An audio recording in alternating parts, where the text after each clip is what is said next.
I feel like right now I'm in a place where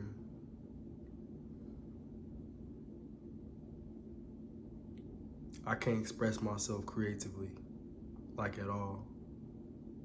And I'm at a pause. I'm at a really, I'm in a writer's block, and I've been in this writer's block for a long time. Like the fire that I had a year ago, or 2 years ago, or even when I first started making music, has turned to like a small flame. And it's sad. And I've actually like contemplated stop making music as a whole. Like I'm at a point where I don't even know if it's for me. That's how like deep I am in the road right now. It's like the moment that I turn on YouTube or whatever my source is to get a beat, and I'm about to play the beat. Even when I think about writing, it's not like oh, I can't wait to write, I got some fire. It's like, oh, like it's like anxiety and it's like stress. And it's like going to work, but 10 times worse because this is what I want to do deep down in my heart. But then there's something else telling me like, I don't even want to do it no more. And I honestly think I'm like this because of perceptions that I have of like, it's like past traumatic things that people have told me. Let me just start over. Nobody has recently told me that my music is bad, that a song is bad, like in a long time. Like, I feel like I know that I make good music. All the music that I have out is pretty good. It's a bop, it's a vibe. You know, My Calling, Ride For Me, Drum Gun, Stingy, like it's always a good time. But I feel like I let past traumatic childhood experiences affect me now. So like, say when I was in ninth grade, for an example, I never forget. I wrote a song. It was just like a 16/24, just bar for bar, just playing along, playing with it. It was actually a remix to Panda, because Panda came out back then. Panda, and I said like a bar where it was along the lines of "cross you like the NFL" or something like that. And I remember one of the girls that I was rapping to. It was a group of like four of us at a table, and she was like, "How can you cross somebody like the NFL? How can you cross somebody in the NFL? That's basketball." And they started laughing, and I remember she told me, "You're not gonna make it." She just said something. I can't remember her exact words, but she said something like so like straight on and forward that it just stuck with me. And I let like experiences like that from ninth grade, 10th grade, high school, really like affect me now. Like I'll keep hearing those voices in my head from other people that haven't even said it yet. So let's say I have a friend named Tracy. Tracy says she loves my music. She says she's a supporter.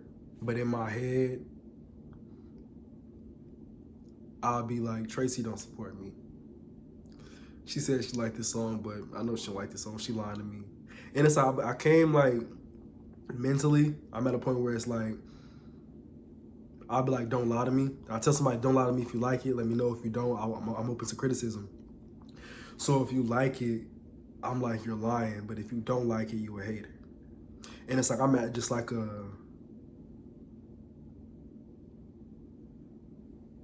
don't even know what that's called. And I don't like that. And like, I just feel like it.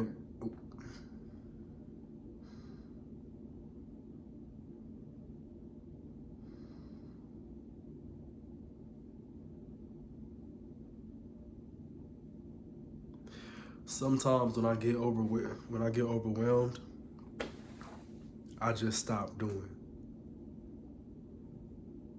Like I'm not gonna create no more.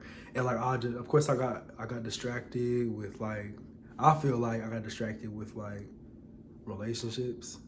I feel like back then because I become super creative at the nighttime, like 12 a.m., 11 p.m. I just get like a vibe. I love the night. I love the wind. I love all that at the nighttime.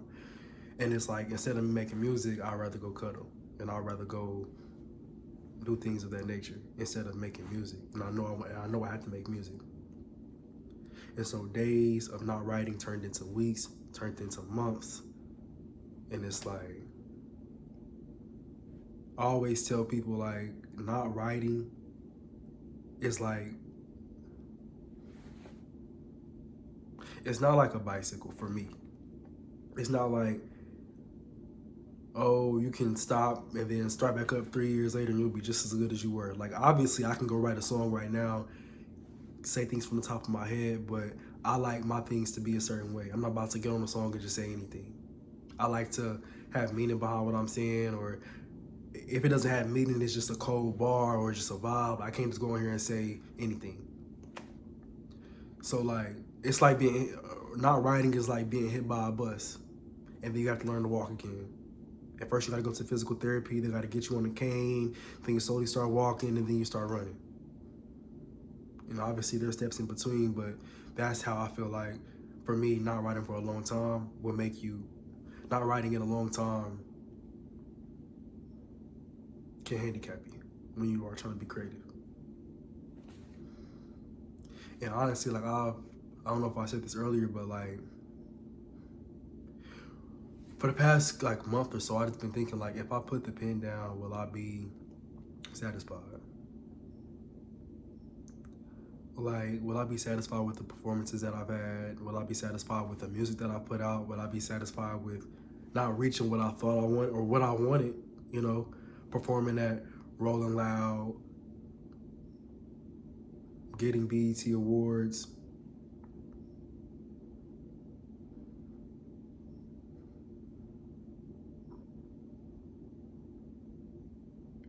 being on the red carpets, inspiring millions, performing in front of millions, being on the radio randomly? Will I be satisfied with that? And I don't know the answer. It's like I have a desire for all those things. It's like the younger me, every time I think about quitting, it's like I think about the 13-year-old Elijah and just be like, he's like, no, like, you have to do this for me. You have to do this for me. And it's like, then I think about all the people that said I couldn't make it. I need to prove to them that I can and I will. And even then, like, it may just be like a different video, but I think the word identity crisis may be like extreme, but I feel like I might have had an identity crisis of like Judah and Elijah.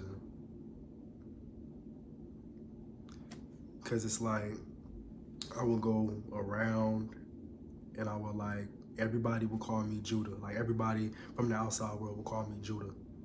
So I feel like I had to be Judah at all times. I gotta look a certain way, act a certain way. I didn't even want people knowing my real name. I felt like it was a secret. Like, saying it on camera feels like it's forbidden. And it's like, I became Judah so long that I forgot who Elijah was. Like, I became like this caricature that I created. Like, oh my God, it's Judah, and jumping around stage and performing every night, going on tour, acting, modeling, doing just so much that I forgot, like, you are a person. You have to work on yourself.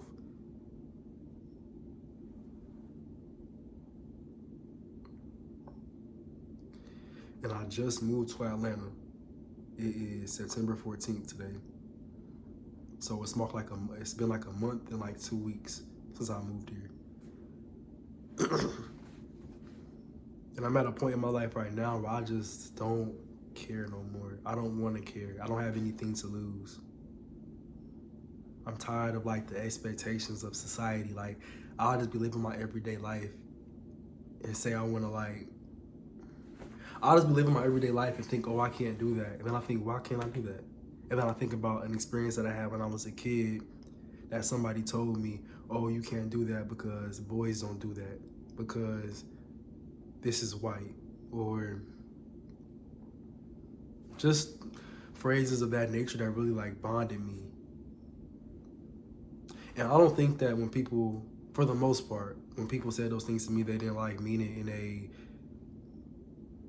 harmful way, but because that's all that they knew. But growing up, it makes you just become like so mentally binded. And I'm honestly trying to work on living like I'm the first human on earth. I want to go outside, look at the trees, and be like, what are trees? I know what they taught me in school what trees were. I know what they taught me in school what the sky is, but what is the sky to me? Because this is my reality, and this is my world. And this is my first experience living. I don't know if it's going to be an experience after this when I die.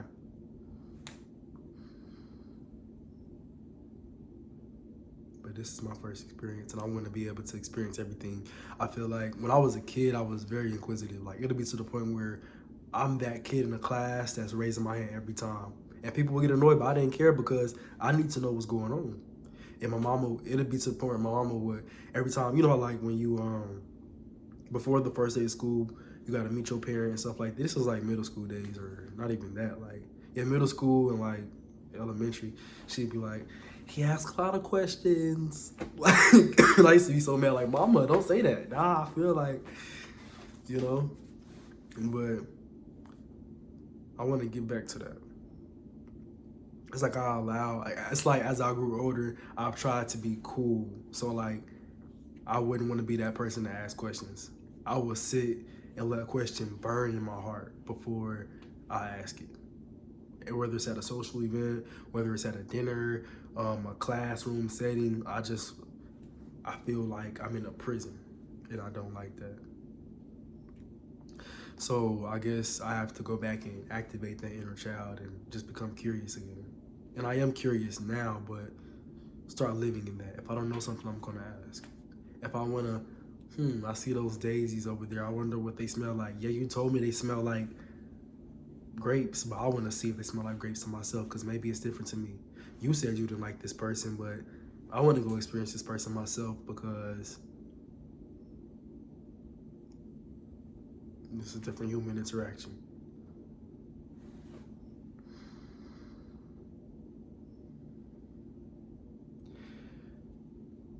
And so while I said all that, I am actually about to go to a performance. I tried to talk myself out of it, but I have like a really like powerful discernment, and something in my spirit is telling me just to go. I don't like to leave any opportunity undiscovered. Like if it's a casting call and I have the opportunity to go to it, it burns me that I don't go to it. And I'd rather just sit at home, watch TV, or do something outside and get the opportunity. So I have to go to that. It's my first performance since I've lived out here. I've had some other opportunities, but like I was saying, that fire that I had like just dwindled, and I just didn't want to do anything. Like I wouldn't even say depressed. Excuse me. I've been depressed earlier this year. I wouldn't even say depressed. It's more so just like,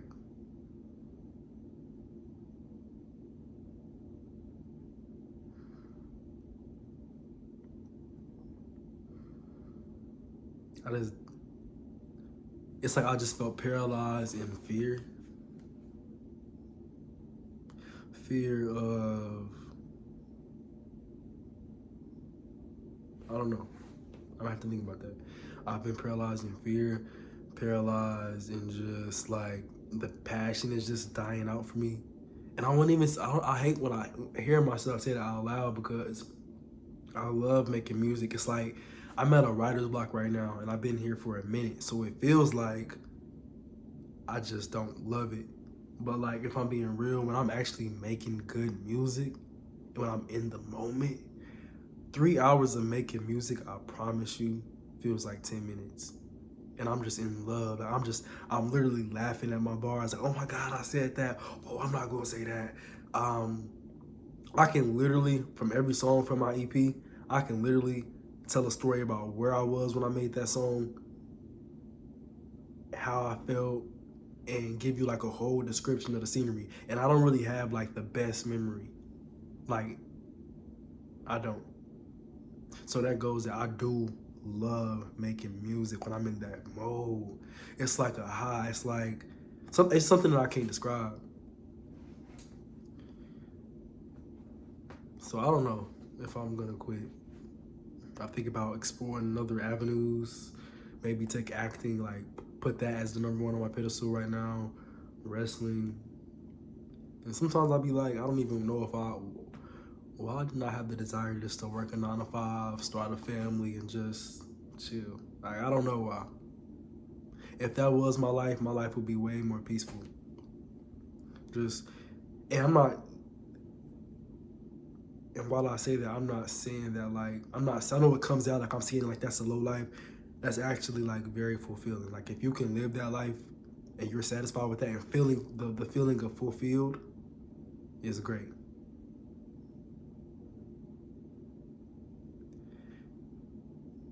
And like that's why like previously in the past I used to feel unfulfilled when it comes to music because I would focus on the destination, like, oh my God, I need to get here, but I wouldn't really focus on the journey. That's what I've been trying to tell myself is to focus on the journey because